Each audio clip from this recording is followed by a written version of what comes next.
तो Kannauj rape case से जुड़ी बड़ी खबर है, जहां पर पीड़िता से नवाब सिंह का डीएनए सैंपल मिल गया है। नवाब सिंह की डीएनए रिपोर्ट पुलिस के पास आई है। डीएनए लिया गया था, डीएनए सैंपल जो मिल गया है, यानी सीधा जो सबूत अब सामने आ चुका है। नवाब सिंह जो खुद को बचाने की पूरी कोशिश कर रहा था, इस पूरे आरोपों से पल्ला झाड़ रहा था, लेकिन अब कैसे खुद को बचाएगा नवाब सिंह? कैसे वो लोग जो नवाब सिंह के साथ खड़े थे वो बोलेंगे अब कि नवाब सिंह का कसूर नहीं, क्योंकि डीएनए सैंपल तो साफ तौर पर बता रहा है कि इन्वॉल्वमेंट पूरी तरीके से नवाब सिंह का है। और गौरव हमारे साथ लाइव जुड़ चुके हैं। गौरव, डीएनए रिपोर्ट आ चुकी है और रेप की पुष्टि भी हो गई है।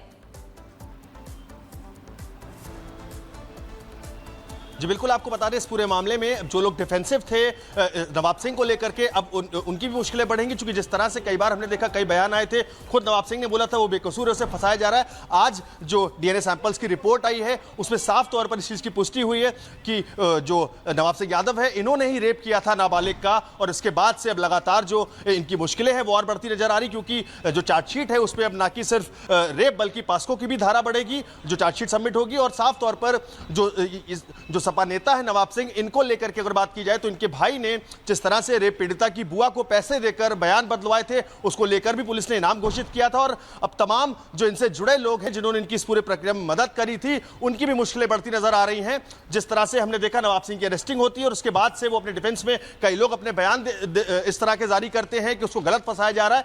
आज ये रिपोर्ट आने के बाद साफ तौर पर इस चीज की पुष्टि होती है कि नवाब सिंह ही इस पूरे जो रेप मामले में आरोपी है और इसने ही उस रेप की घटना को अंजाम दिया था। बिल्कुल गौरव, आगे भी आपसे अपडेट लेंगे। फिलहाल जानकारी देने के लिए बहुत बहुत धन्यवाद। तो वहीं कन्नौज कांड को लेकर के समाजवादी पार्टी के मुखिया अखिलेश यादव ने तंज कसा था। अखिलेश ने इशारों में इस पूरे मामले पर सवाल खड़े कर दिए थे। अब डीएनए रिपोर्ट आने के बाद लोगों को अखिलेश के जवाब का इंतजार है। कोई पॉलिटिकल पार्टी, अगर समाजवादी पार्टी ये बात कहती है कि डीएनए टेस्ट होना चाहिए, कैसे मुख्यमंत्री हैं ये, इन्हें कौन राय दे रहा है? ये कानून किसका संशोधित है?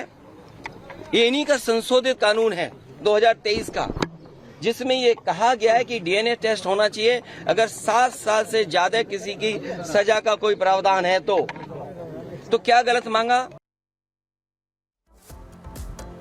तो देखिए, अखिलेश यादव को आप सुन रहे थे, लेकिन लगातार जिस तरीके से बेकसूर खुद को नवाब सिंह बताता हुआ नजर आ रहा था, लेकिन अब देखिए सभी आरोप जिस पर मुहर लगती हुई नजर आ रही है, यानी कि रेप की पुष्टि हो चुकी है, डीएनए रिपोर्ट सामने आ चुकी है और पीड़िता के साथ डीएनए रिपोर्ट है वो मैच हो चुकी है। कुल मिलाकर अब नवाब सिंह की मुश्किल और भी ज्यादा बढ़ सकती है, लेकिन देखना यही होगा कि अखिलेश यादव झाड़ते हुए नजर आ रहे हैं। उसके बीच एक और बड़ी खबर, कन्नौज केस को लेकर सपा पर हमलावर हुई है बीजेपी।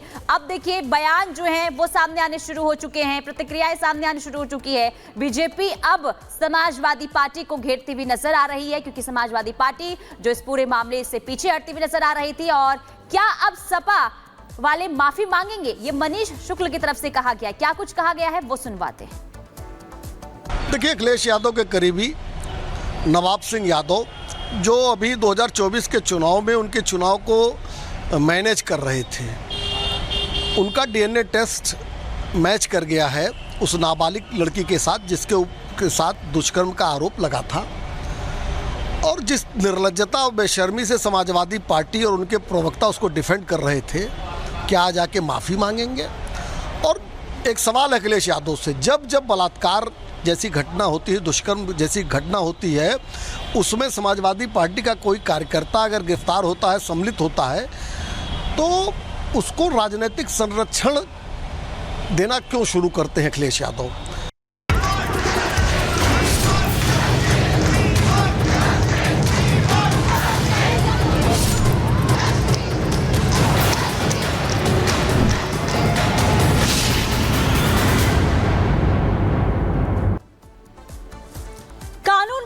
क्या न्याय मिलेगा, ये सवाल इसलिए उठ रहे हैं क्योंकि आज विशेष सत्र बंगाल में बुलाया गया है विधानसभा का और इसमें एंटी रेप बिल जो है वो पेश किया जाएगा। लेकिन इसे लेकर भी देखिए लगातार तमाम तरीके से सवाल भी उठने शुरू हो चुके हैं। लेकिन साथ ही साथ आपको बता दें कि बीजेपी ने इस बिल का भी समर्थन किया है। लेकिन आज जब बिल पेश होगा, इस दौरान क्या कुछ देखने को मिलेगा इसका इंतजार सभी को है। लेकिन दूसरी तरफ रेप कांड को लेकर पूरे देश भर में बवाल देखने को मिल रहा है और साथ ही साथ अब ममता बनर्जी की तरफ से, क्योंकि पहले ऐलान ऐलान कर दिया गया था कि इस बिल को लाया जाएगा और आज विशेष सत्र बुलाया गया है और कल इस बिल को पेश किया जाना है।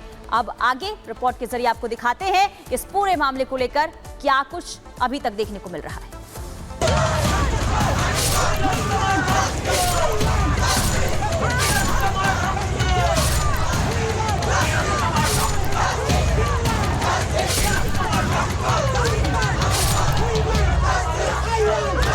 पश्चिम बंगाल के कोलकाता में अस्पताल के अंदर महिला डॉक्टर की रेप के बाद हत्या कर दी जाती है।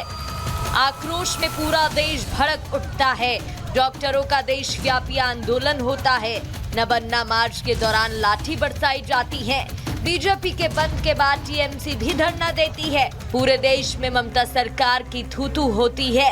बंगाल में महिलाओं पर बढ़ते अत्याचार को लेकर सवाल खड़े होते हैं तो ममता सरकार विशेष सत्र बुला लेती है।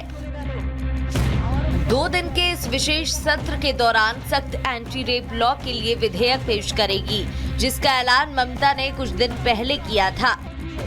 আমরা ওয়েস্ট বেঙ্গল অ্যাসেম্বলি থেকে আগামী 10 দিনের মধ্যে ধর্ষকের ফাঁসি চাই। सवालों के चक्रव्यूह में फंसी ममता बनर्जी ने अब लगातार उठ रही आवाजों के बीच विधानसभा का विशेष सत्र बुलाया है। कानून बनेगा, न्याय मिलेगा।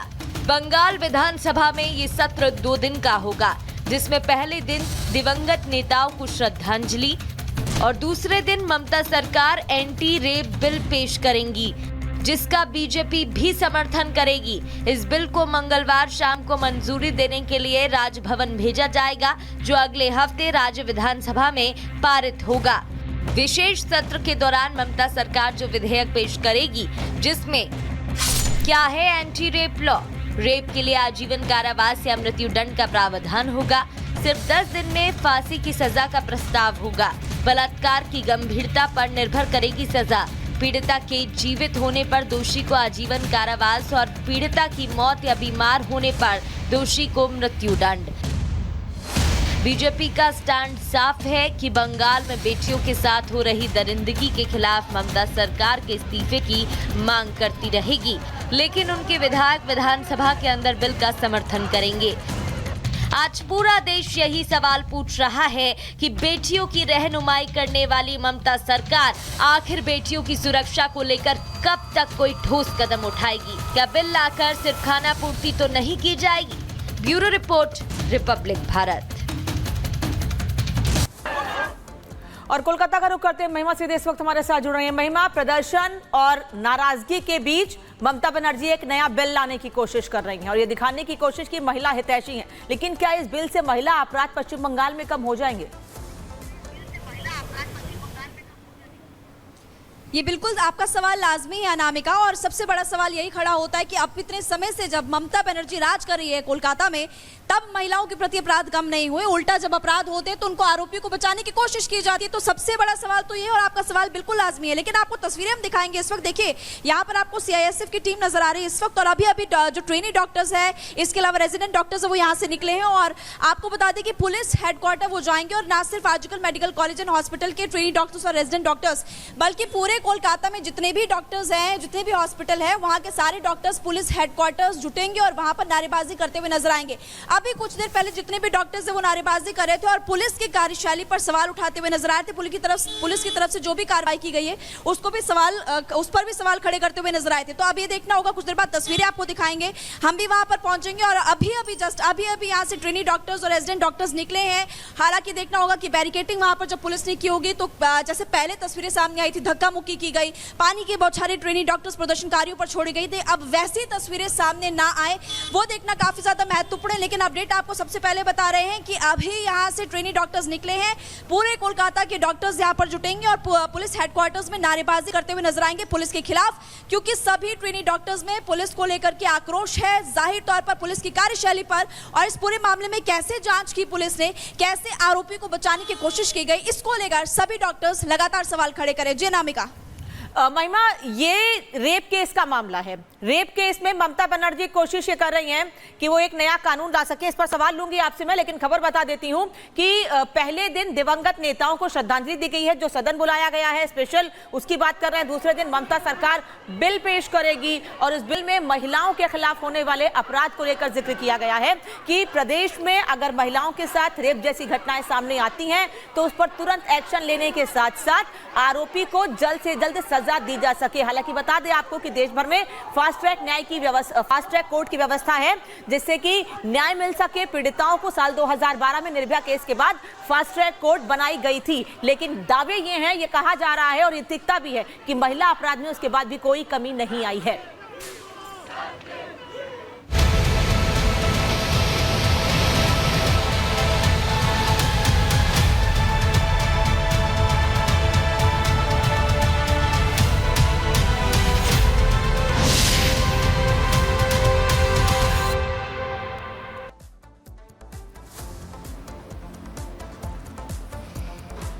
और चलिए अब बात करते हैं बाढ़ बारिश की, जिसने ये कहूं कि आधा हिंदुस्तान किस तरीके से बेहाल हो चुका है। इंसान तो इंसान, जानवरों के लिए भी इस वक्त मुश्किलों भरा सबब हो रहा है, क्योंकि सबसे अहम ये, जहां बाढ़ आ चुकी है, जहां पानी आ चुका है, वहां वो अपनी जिंदगी को कैसे बचाए।